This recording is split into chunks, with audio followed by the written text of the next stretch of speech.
Dengan berlapik langkah berlapang, gerak tertib penuh timbang rasa.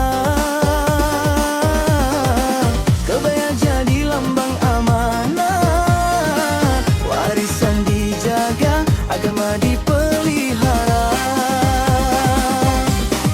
Tuturnya lembut menawan jiwa, bicara ngapar gelas doa. Dalam diam ada hikmah, dalam santun terpancar cahaya. Oh gadis utara ayo berbudaya, lemah gemalai penuh beradab mulia.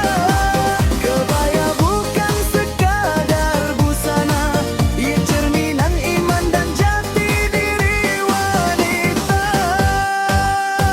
Jika zaman menukar rupa, adatmu tetap tidak pudar. Jika dunia mengejar glamur semata, dirimu setia pada nilai dan sabar. Oh gadis utara, kami memuji keindahanmu yang menjaga diri. Lemah gemalai berbaju kebaya, indah adat, indah agama.